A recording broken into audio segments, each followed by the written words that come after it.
This is the Good Government Podcast with Aaron Slutkin and Michael Hoffpauir.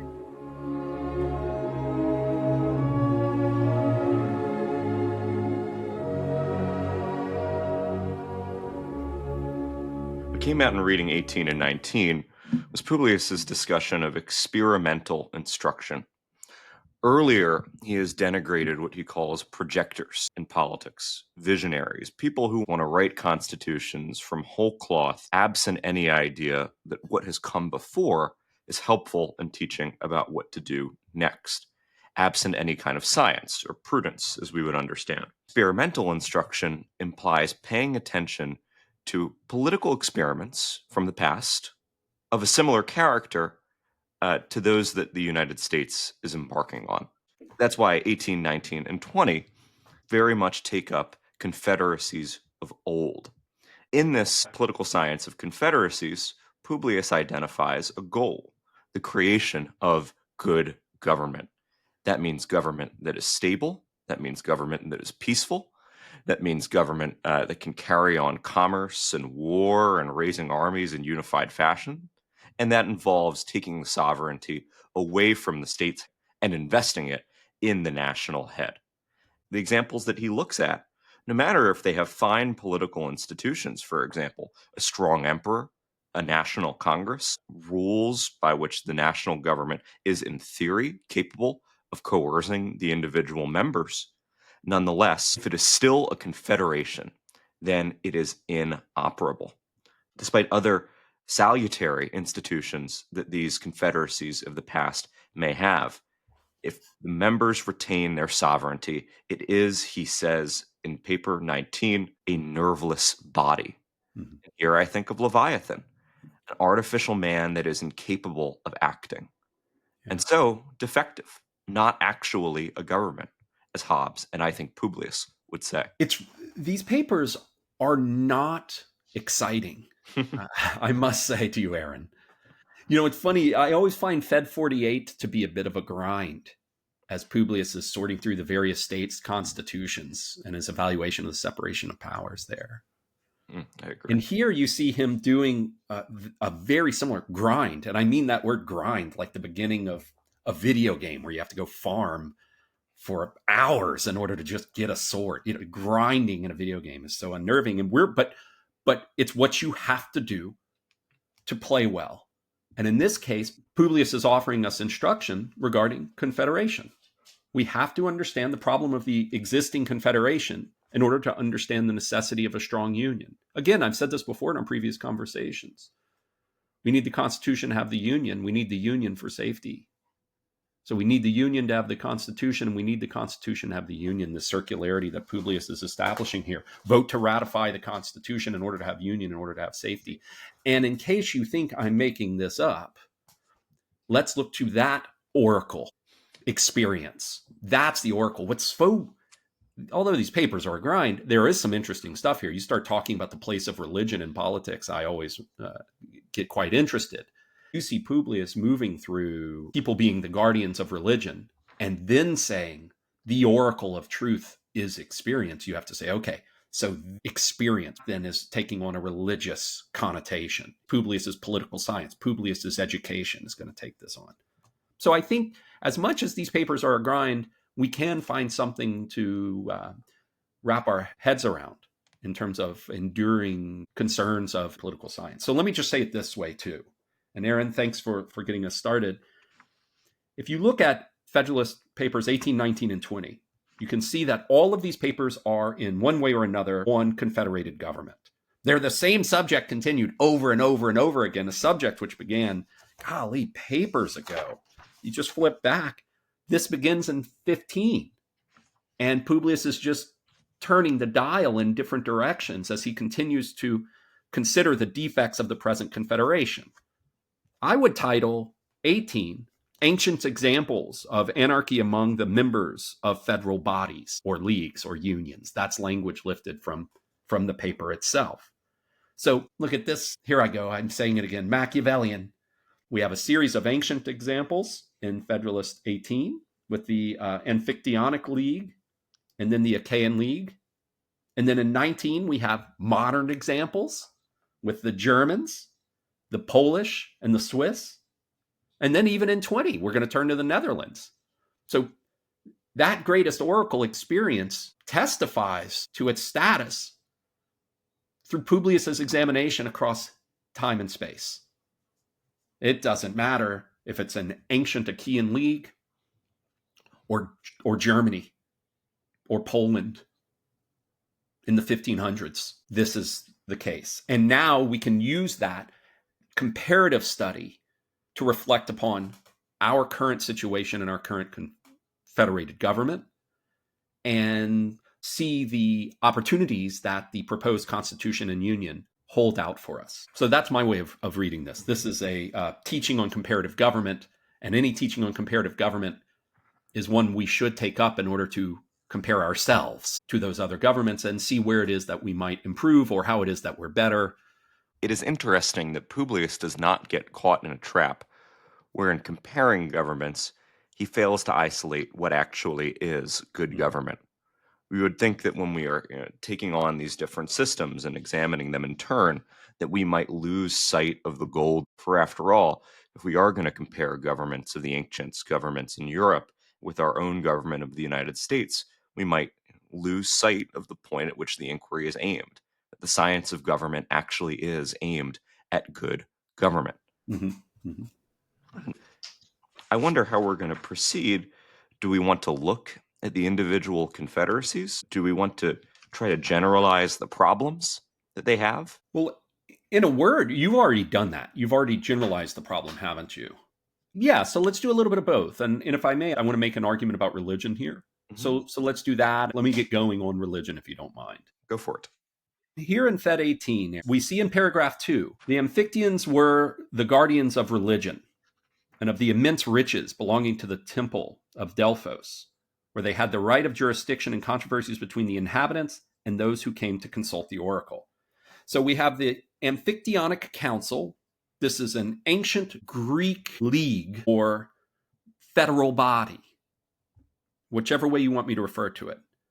And then you have a series of members who are a part of this league who maintain their own sovereignty. They have the character of sovereign states, and they all have equal votes in a council. Yet the Amphictyons were the guardians of religion. And if you go to paragraph 3, you see the Amphictyons had, says Publius, in their hands the superstition of the times, one of the principal engines by which government was then maintained. They had a declared authority to use coercion against refractory cities, which means cities which are resisting control, and were bound by oath to exert this authority on the necessary occasions. The problem of the Amphictyonic League in the end is that it's a weak league, of course. When you look at the Amphictyons, the powers which they possessed exceed the powers of the Articles of Confederation which existed in the United States at this time. Because the Amphictyons were guardians of religion, unified around the religion of Apollo. This makes us think, perhaps, of the following. Maybe Publius and his students or readers or converts are guardians of the Constitution. Maybe Publius himself is going to exist in this interposing state between the people and the Constitution. So whereas the Amphictyons existed in between Apollo and all those other Grecian states, maybe Publius is existing between the Constitution and the people. Maybe Publius, if I really can get crazy, is beginning to form this religion that unifies the people. And again, he's doing that by being the intermediary, the oracle. So the oracle of truth, that is experience, is spoken of, professed by the oracle Publius in this temple that he's here establishing to unify the people. And what we have to understand here in 18 is that you will succumb to internal intrigues and outside forces if you exist as sovereign states under a weak or feeble federal structure. Merely looking at the historical examples of this didn't work in Greece, this doesn't work in Germany or in Poland or in Switzerland, etc., is not sufficient. Mm-hmm. There has to be another argument. There has to be another way of getting people to come to see that their salvation, I'm really laying it on thick, lies in a promise that Publius is making to us.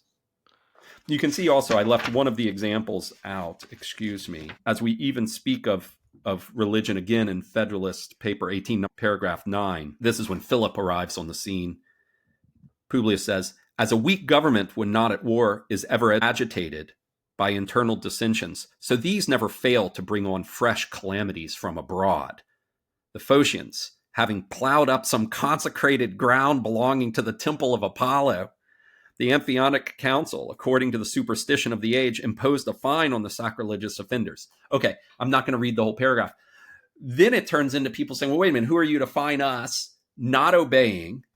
Now, I will pick it up. Turning to Philip of Macedon, who had secretly fostered the contest. So Philip gladly seizes the opportunity of executing the designs he had long planned against the liberties of Greece. By his intrigues and bribes, he won over the interests of the popular leaders of several cities. By their influence and votes, gained admission to the Amphionic Council, and by his arts and his arms, made himself master of the confederacy. So again, Machiavelli, of course, his arts and arms. This ancient example shows us the way in which weaker states and stronger states can be pitted against each other, and without a sovereign umpire over them, will appeal to outside strong men to come in and resolve the dispute. Upon doing so, lose their liberty. In turning to the Achaeans, Publius says the following. Did you notice this line? This is towards the end of Fed 18. This is regarding the Achaeans. It's the very top of page 89 of our edition.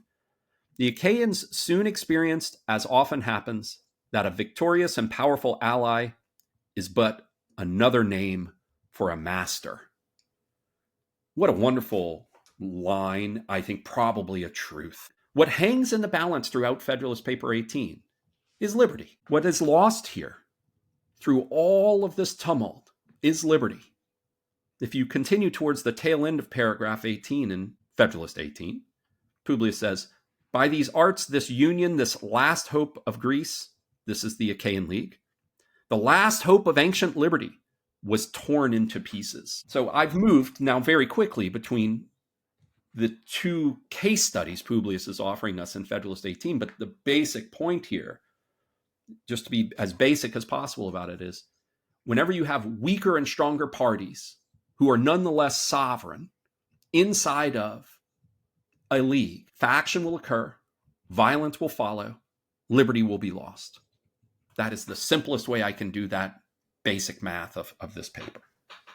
Any specifics you think we need to pay attention to here, Aaron, to elucidate this argument? Or do you agree with my interpretation also? Yeah, let me ask you about religion. At the end of paper number 20, Publius says, this is the last paragraph, I make no apology for having dwelt so long on the contemplation of these federal precedents. Experience is the oracle of truth, and where its responses are unequivocal, they ought to be conclusive and sacred. Strong language for what we might ordinarily say, which is you learn from the past, right? It's a saying we hear bandied about. If you don't study the past, you'll be forced to repeat it. If Publius is establishing himself as the oracle of a civic religion, I'm going to use that term, you did not experience the oracle. Is he the oracle? I want to understand a little more how your argument works. Yeah, I was being very playful with it, but just as much as experience exists, what others would call history, experience, the documented history of human beings, political affairs, and so forth, that exists, but it takes Publius to interpret it and offer it to us as a lesson, because you would say, well, wait a minute, it's not as if Dickinson didn't read Thucydides, and I don't know if he did, but it's not beyond the realm of possibility that he did. Why is it that so many people can be conscious of the mistakes of others or the happenings in other political bodies, yet not avoid them? Mm-hmm. These experiences need to take on significance in our lives. And that takes, therefore, an oracle. It takes an oracle to come in and say, you are doomed unless you sacrifice at this altar. You are doomed unless you turn this direction and go this way. So there is something that exists, a truth which exists across time. Publius has access to it, and he's here to explain it to us, make it relevant to our lives, and show us how it is that we can avoid those things which so threaten our liberty. So experience is an oracle, but it takes another person to interpret that and make it manageable, digestible, material to us. That's my argument. I mean, right? Plenty of times. I mean, look, you and I have read books together, and I've sat back and it's just all gibberish. And then you help me understand it. And I go, holy mackerel, that makes a lot of sense. And what is history? What are our lives? Confusing, at times, confusing mess that we have to reflect upon, to sort through, to try to come to understand clearly. That's a good friend, comes in with some perspective, helps you understand and think about the matter in a way that you couldn't quite understand and think about it. That's Publius here, but I'm deifying him a touch. I'm trying to make this paper really exciting, but he is offering the civic religion. Look, Publius is interested in cultivating a sort of religious obedience to the Constitution as a source of higher law that is capable of securing us, saving us from ourselves. Yeah, I think you're right. And you're right to use the language of civic religion.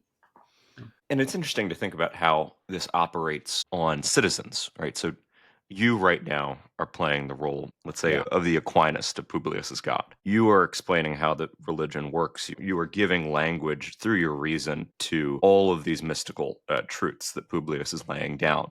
But an ordinary guy like me, all I have to do is not actually to understand the arguments as you're making them. I just need to have faith in Publius, right? The sacredness, this reverence attaches to the person himself and to the body of text. If we're going to carry this example very far forward to this sort of Bible of American government or of political science. And we've heard from enlightened well-wishers of Republican government and of American government that something's missing in the Federalist.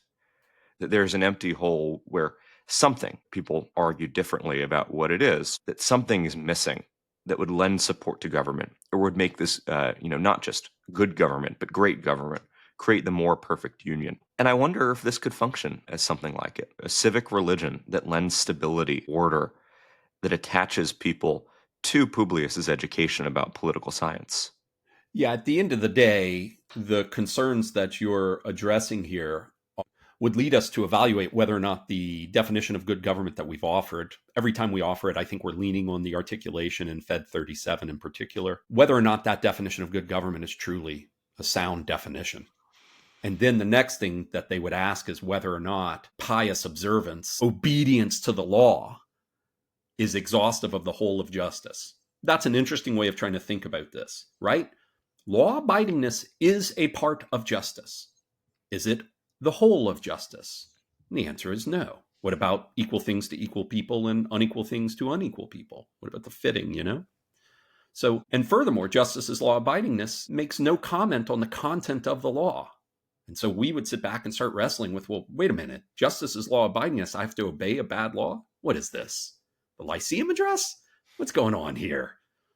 So the arguments that you're asking us to think about now would ask us to think about those things on our way, ultimately, to thinking about whether or not virtue here is actually virtue. This is just solid but low. That's what you're asking us to wrestle with. And I don't think we're even there yet. I mean, golly, the amount of work we've done through these papers really shows what a project this is, how much work Publius is doing. The road to virtue is steep and uneven, is the line, I believe, from Hesiod, filled with much sweat. And so by Federalist 18, to expect to be at the mountaintop is perhaps a hasty expectation. And so we're going to, as I've said before, have to wait until we get into the second volume of the work to get there, to really start seeing something that looks like duty, which then can open the way to consideration of the virtues and habits of us. I wonder if you want to think about it this way. Now I'm really just riffing and thinking. Aristotle, book 1 of the Nicomachean Ethics, chapter 3, argues that the ethics is written for a person of a certain disposition.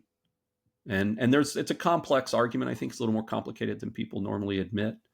And it's pretty much you have to have some level of moderation. So it's one thing to say you need to be older and you can't be a kid and be open to the complexities and teachings of the ethics. But you have to be moderate. It's just some degenerate gambling drunk, even if he's 38 years old, is not open to the teachings of the ethics. So there already has to be some sort of furrowing of the ground, some sort of fertile soil there.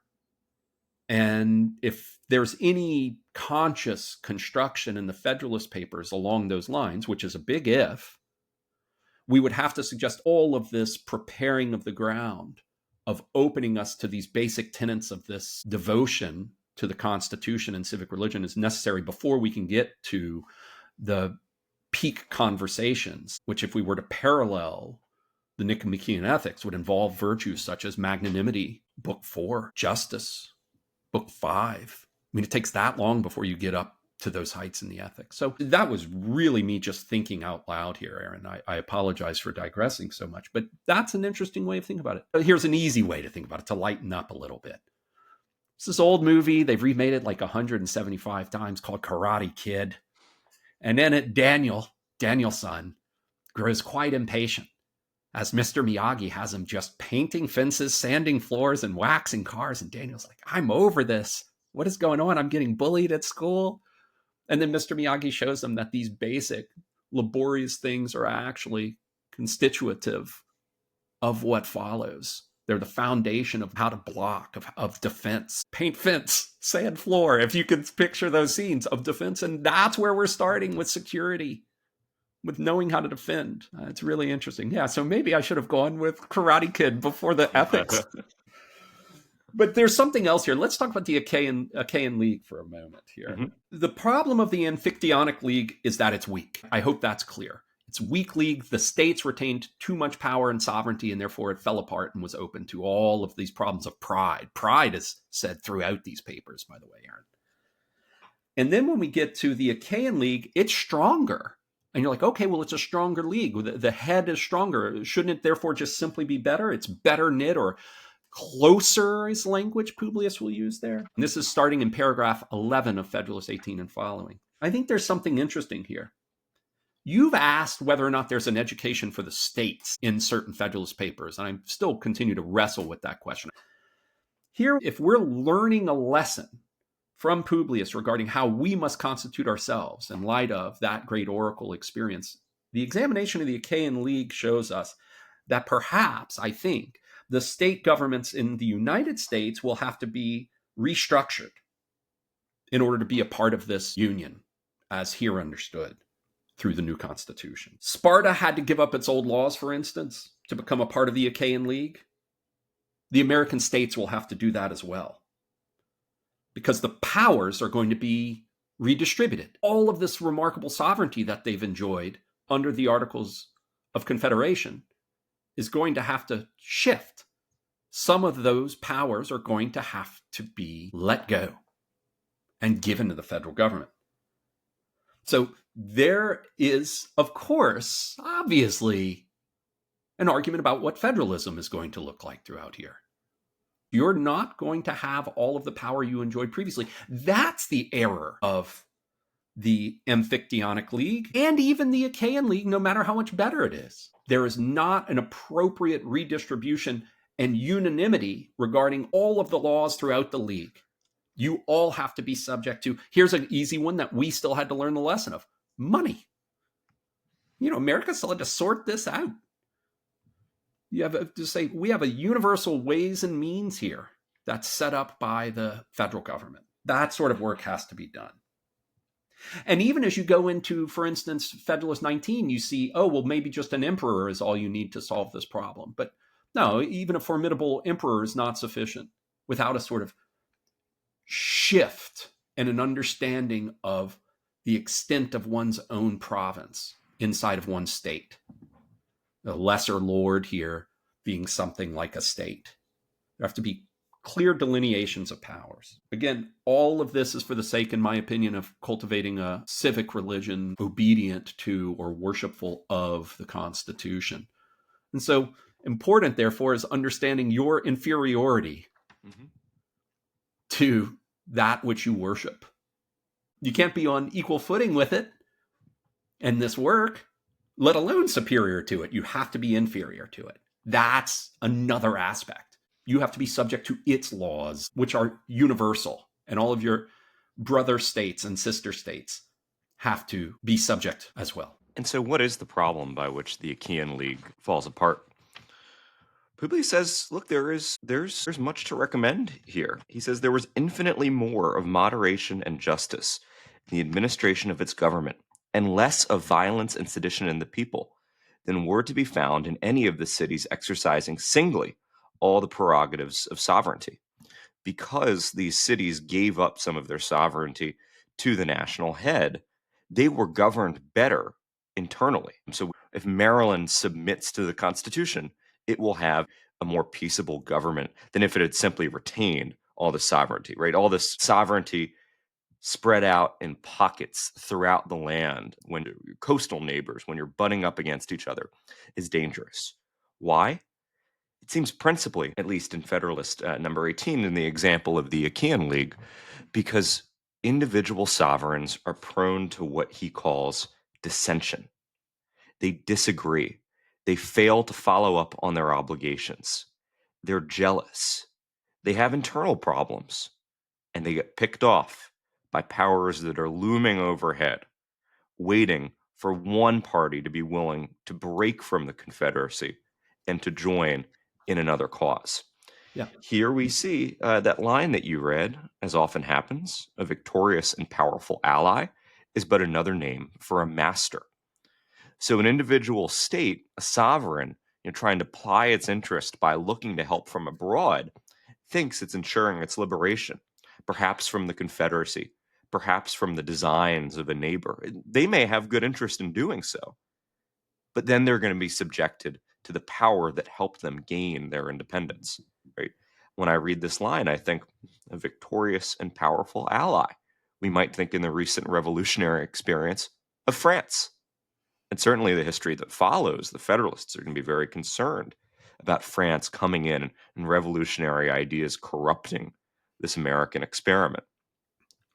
We see other examples of these problems throughout Federalist 19 and Federalist 20. Notice it's the arts of Macedon. So we should understand there's always going to be a Macedon. It's the arts of Macedon are at work here. And so there's some dude named Philip who's always going to be out there. So while Publius shifts in Federalist 18 from speaking so well of the Achaean League, he says the following in paragraph 17. We are not to conclude too hastily, however, that faction did not in a certain degree agitate the particular cities, much less that a due subordination and harmony reigned in the general system, the contrary sufficiently displayed in the vicissitudes and fate of the Republic. The Achaeans had much less important cities. They were a smaller theater inside of Greece than the Amphictyonic Confederacy, Publius says. And whenever Macedon took over or victimized the Amphictyonic Confederacy, Philip and Alexander spared the Achaeans. However, in due course of time with later princes, the arts of division were practiced among the Achaeans. Each city seduced into a separate interest, the union is dissolved. There is at work here what sort of psychology, Aaron? What is making these cities fall? Why is it that shame and oppression come about?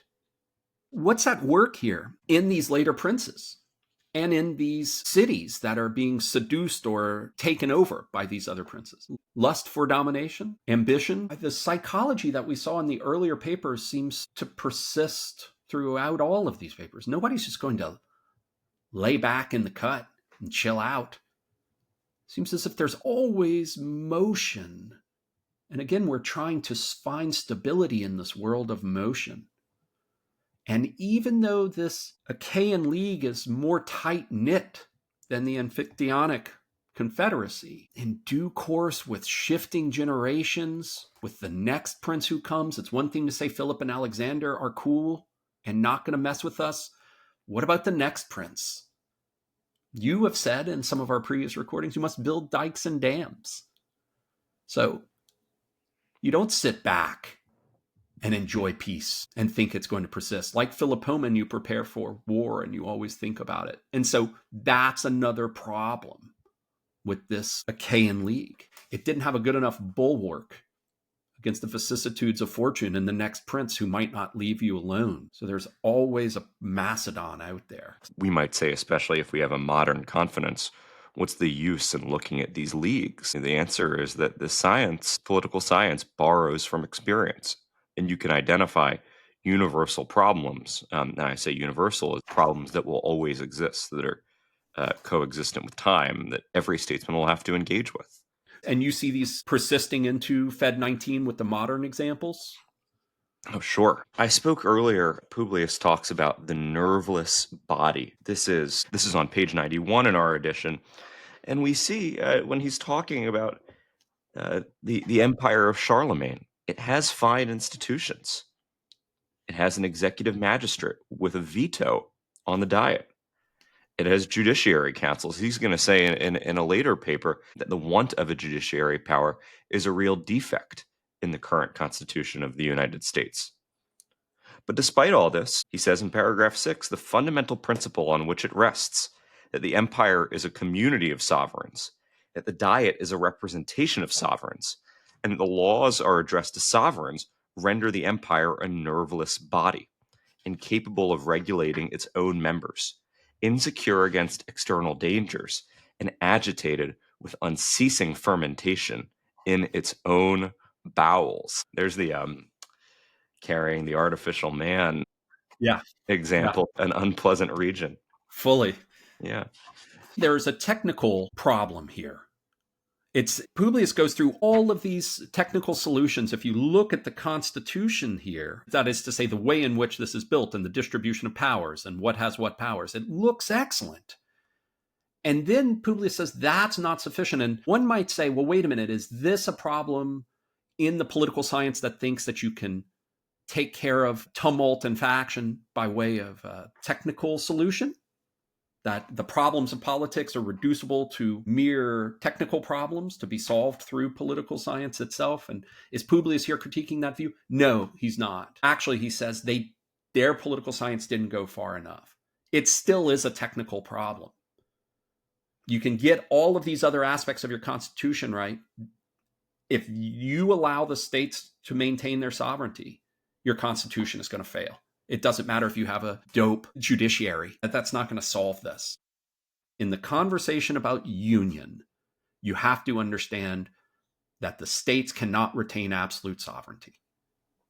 You can't solve this by just fixing the 9th part of the Articles of Confederation. You can't just go there and tweak that. The problem with the Articles of Confederation lies in the opening statements where it's a firm league of friendship, lies in the scope of the thing that is a confederacy, not a true union, all of that stuff. So it is a technical problem that can be solved technically, so to speak, but you have to understand where the problem lies. You don't see, contrary to a political thinker who is somewhat a contemporary of Publius's, that you need to clear the threshing room floor, that you need to start from zero, that you need to raise the foundation of American governments. Well, that you don't need to raise the foundation of American governments. Right? Maybe because of prejudice, this attachment to the state government that Publius might at sometimes find annoying because of human nature and passions and attachment and love of one's own and of one's locality. The operation that happens, the change in government, it does occur on the fundamental principle, but notice how it's accomplished. It's not accomplished by the sword, it's accomplished by persuasion. It's accomplished with a constitutional change that does not destroy the existing institutions of American government. The states need to give up their sovereignty. Mm-hmm. That is true. We're going to talk in later American history about whether the states have sovereignty. In some way, Publius is dispensing with that question very early on in the Federalist. No, the states are not sovereign. The national government is sovereign. The people are sovereign, but the states aren't. They cede their sovereignty in this compact. Well, maybe this is just a problem for the Germans and the Polish people. Maybe the United Netherlands can solve this problem. Maybe that's what you're going to retort here, Aaron. Publius doesn't let the United Netherlands escape his view. That's what Federalist 20 is going to take up. And here, The lesson is affirmed yet again. 7 co-equal sovereign states comprise the United Netherlands. Co-equal sovereign states. The lesson is as follows. This creates a weak confederation, a weak union. And whenever you have such a weak confederation or union, you likely will have a usurpation of the sovereignty of those states and of their agreement, because that's the only way to save your country. You'd have to act extra constitutionally, which is by all means dangerous and likely to result in a loss of liberty. That is to say, look, we're going to have to go back to Machiavelli. We have to understand in what mode a prince ought to keep the faith. Because here, when we turn to the Netherlands, in what mode ought these 7 co-equal states keep the faith? So long as it's to their advantage? What makes the agreement that they have between each other to be co-equal persist? They have to be unanimous in order to do anything. Here, he says in Federalist 20. So if I lose out, why am I going to abide by this agreement? At some point, I'm going to usurp the Constitution. And therefore, liberty hangs in the balance. That's a persistent theme of 18, 19, and 20, the concern with liberty. And that's the simple thing I want to say. You want to go to the United Netherlands to think that they prove that they actually are the smarty pants people? Not according to Publius. They still have a problem. The same problem everyone else has. They don't understand union as Publius does. They don't understand Republican government as Publius does. And there, he makes a summary of this point at the end of 20. The Constitution, as you say, of the Netherlands is weak.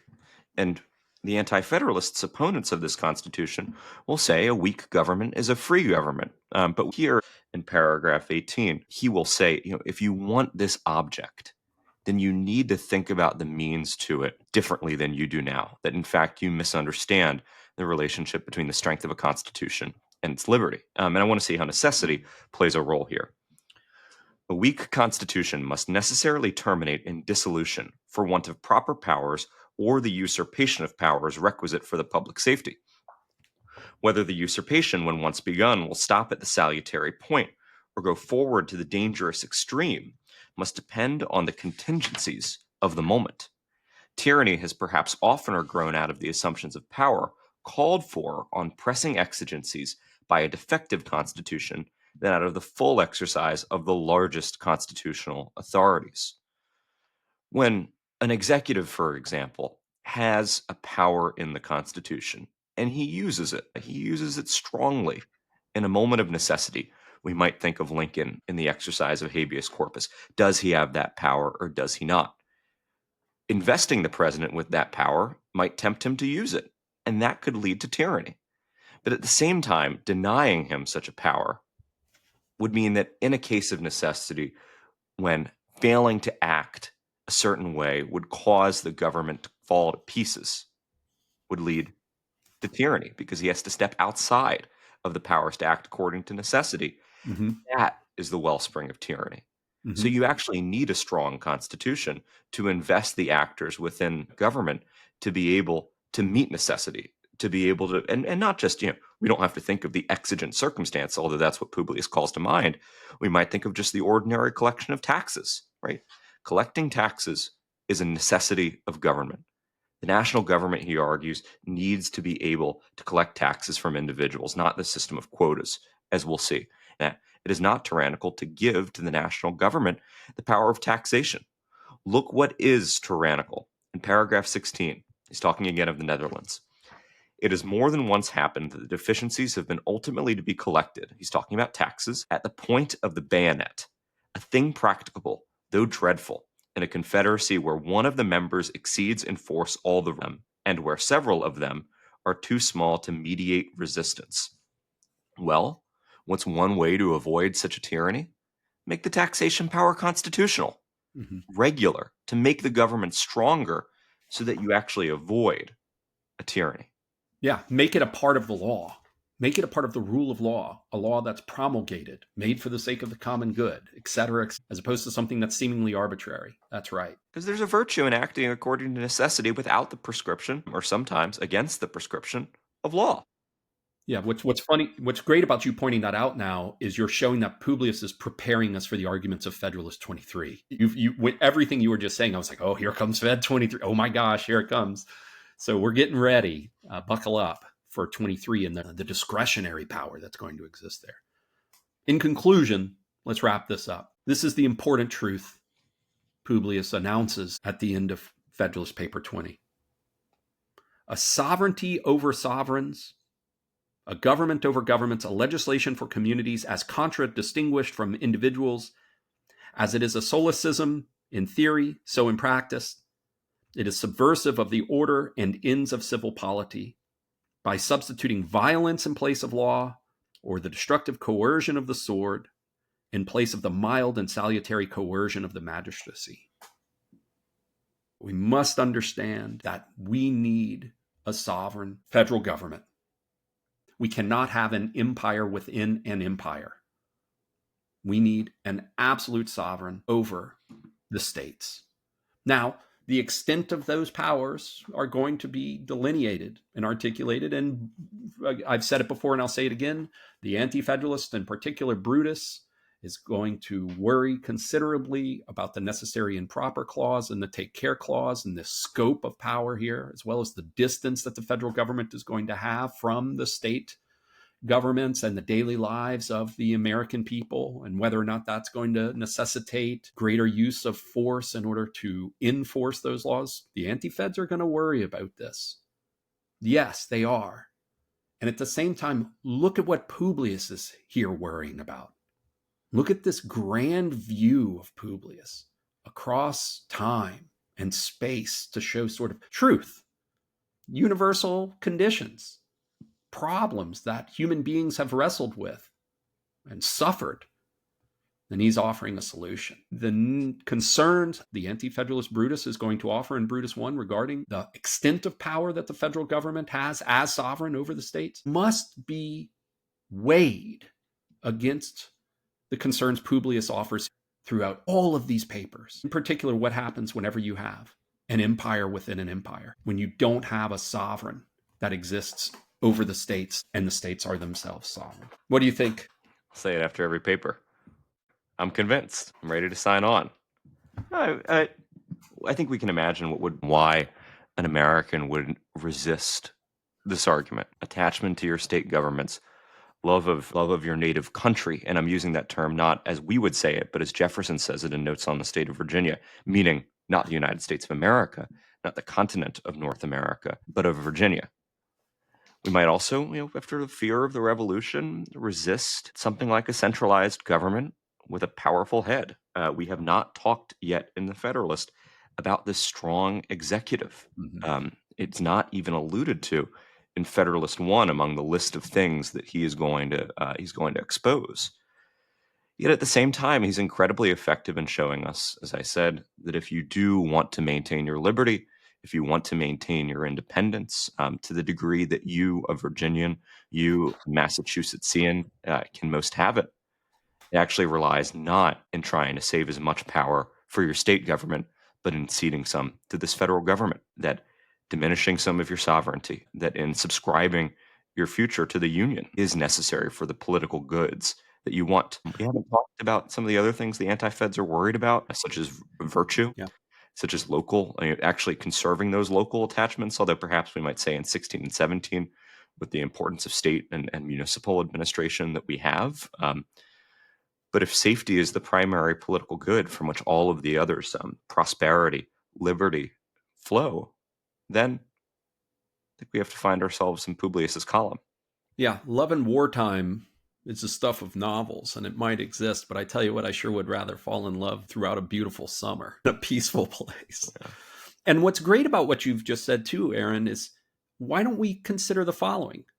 Publius is showing us that we must be a nation. Ralph Lerner helped me think about this way. This is how live the question of are we to be a nation was to the founding generation. And this argument is an argument for being a nation and changing our view of country from my country, sweet home Virginia, to actually being, no, my country, the land of the free sort of thing. And here we're seeing why it is we must be a nation, and that takes on special significance for us. What Publius is going to do now, and I think this is the smart thing to say, is, well, wait a minute, who says we don't have that? I've been worried that we've done all this work on the Federalist Papers and didn't start by reading the Articles of Confederation. It would have made a little bit of sense to start there, of course, with the Declaration of Independence, definitely, but we decided to start with Fed 1. Publius in Federalist Papers 21 and 22 is going to show us, after doing all of this work, how it is that the Articles of Confederation stack up. We're now ready to look in the mirror and assess our lives, our government. We've got all these historical examples. We've been thinking about all of this, the necessity of a strong union. Now we're actually ready to study the Articles of Confederation. Isn't this interesting? I don't know if we understood this in this way before, Aaron. If you and I had sat down and made a syllabus for this podcast, we would have had the conversation. Shouldn't we start with, maybe we do Locke and Montesquieu and so forth? Well, heck, let's go back to Aristotle. But we would have conceivably read the Articles before turning to the Federalist Papers. Look at the way that the Federalist Papers does it. The Federalist Papers gives us 20 Federalist Papers before turning overtly to a consideration of the Articles. And it shows their defects in light of all of this construction in our minds that Publius has undertaken of bad, feeble, insufficient, weak government, and also, on the other hand, energetic, effectual, good government. That's really interesting. Now we're peeking behind the curtain into how it is that the teacher is offering us an education, how it is that Publius is shaping our view of government and ourselves. Along the way, we've gotten a good little bit of civic religion, I think, too. Well, my man, I think we should wrap up there. What do you say? Sounds good. Hey, are you going to grill some fish soon? Yeah, 'tis the season. How's the weather in Austin? It's hot. It's hot because it's easy to complain, but it's not hot, and it's starting to rain, which is cool. And things are green. Lightning bugs. This is interesting. Hey, you know what a lightning bug is? You've seen them in your life? Oh yeah, fireflies. Yeah, fireflies. There you go. When are they out? Like in your experience, when do you see them? Summer. Okay, Midsummer. Good. Yeah. Yeah, and what time of day? Dusk. Do you see them at 10 o'clock at night? Never. No. Never, ever. Lightning bugs, fireflies, out at midnight in Austin. We walked the dog at like 11 last night, which is fantastic because nobody's around, so we just let the dog off leash. So it's always just more fun because the dog's kind of goofy. But then it's just like there's these fireflies all over the place. My wife is sitting there going, no, they're always out at night. I think I've never seen them at any time except dusk, just like you. I take it you're Googling me right now. You're Googling this fact. I am. I'm looking to see if there's any kind of... Yeah, it's got to be a different sort, right? Than the kind I grew up with. I honestly forgot about them. I grew up with them in Louisiana. And when I moved to Boston, well, all I did was go to the library. So I wasn't going to see them in there. And then when I moved to California, I don't recall ever seeing them in Southern California. Yeah. And then when I moved to Michigan, I was like, oh man, I forgot about this magical thing from my childhood of these most intriguing animals, bugs. It's cool to be around them again here. Everything's blooming. Fireflies are out. There's all this stuff. I don't know if it's like jasmine or something, all these sweet smelling plants that you kind of want to eat. Although I know because they just smell so good. Do you have a grill? What kind of question is that? Can you ask me that? Yeah. I think the question you should ask me is how many I have. How many? What kind? Gas, charcoal? Charcoal. I'm sorry to say I only have one. My friend Ryan at one point had 3. Because he inherited like a few.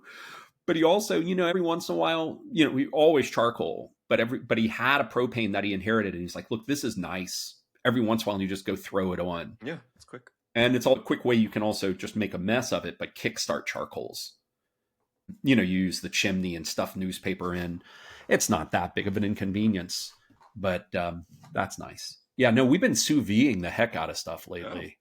Steak mainly. We don't at least sous vide chicken, but sous vide steak, throw it in there for a couple of hours, finish it on the grill.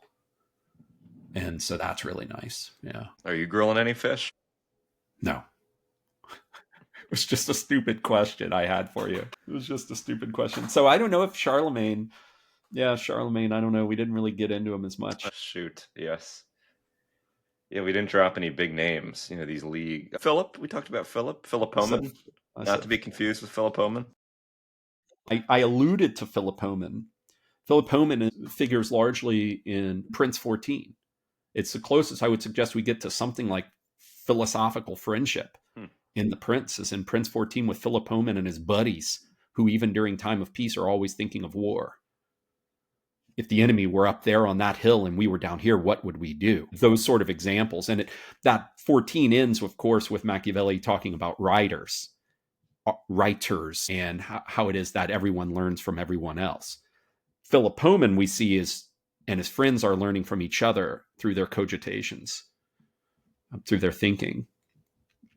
Well, Aaron, it was great seeing you. Yeah, you too, Mike. Thank you.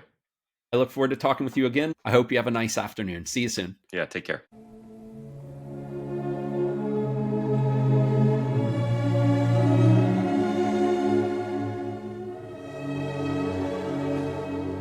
This has been the Good Government Podcast with Aaron Slutkin and Michael Hoffpauir.